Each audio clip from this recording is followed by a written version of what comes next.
A história de Sodoma e Gomorra, nossa, é, sem dúvida, um dos relatos mais dramáticos de juízo divino que a gente encontra na Bíblia. É uma narrativa de fogo, enxofre e uma destruição tão grande que ecoa até hoje. Vamos mergulhar fundo nessa história para entender o que realmente aconteceu. Mas, sabe, além daquela imagem de catástrofe divina, fica a pergunta central. O que exatamente provocou um julgamento tão definitivo? Nesta nossa análise, vamos investigar as razões por trás da destruição dessas cidades, examinando o que as fontes nos contam.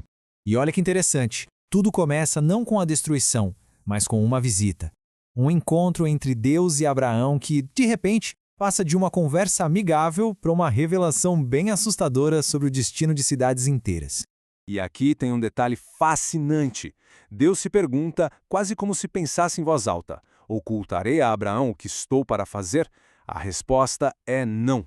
E o motivo é a aliança, a amizade com Abraão. Ele foi o escolhido para ensinar seus descendentes sobre justiça, e o que aconteceu com Sodoma serviria como uma lição inesquecível. A razão oficial, declarada lá em Gênesis, é bem direta. O pecado das cidades tinha virado um clamor. Era uma ofensa tão grave, tão pesada, que subia aos céus e exigia uma investigação e, claro, uma sentença.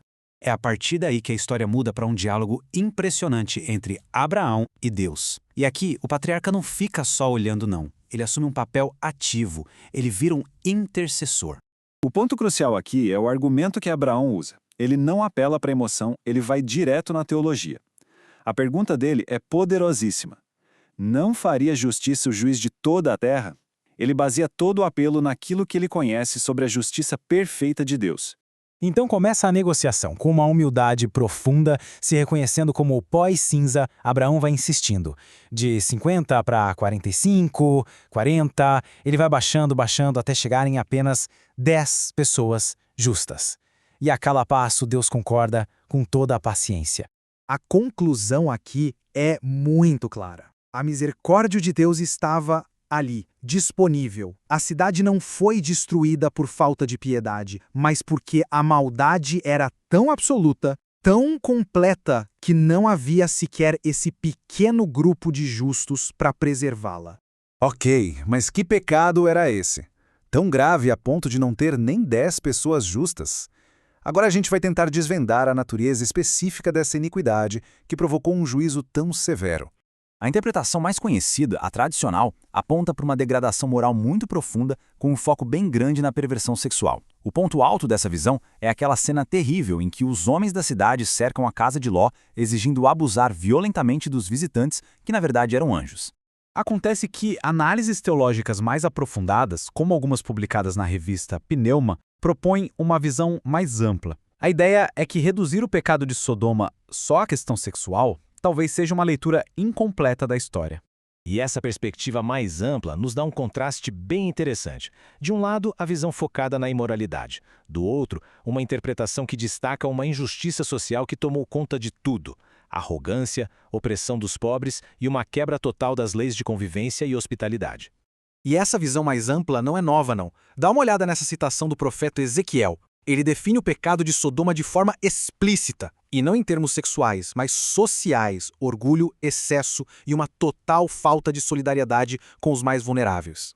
E se a gente olha por essa lente, a tentativa de violência contra os anjos ganha outra dimensão. No mundo antigo, a hospitalidade era algo sagrado. Atacar um visitante que estava sob sua proteção não era só imoral, era uma afronta violenta à ordem social e divina. Era um símbolo da falência completa daquela sociedade. Bom, com a negociação de Abraão terminada e a maldade da cidade confirmada, o momento do juízo finalmente chega. E chega de uma forma cataclísmica. A descrição em Gênesis 19 é terrível e total. Fogo e enxofre chovem do céu.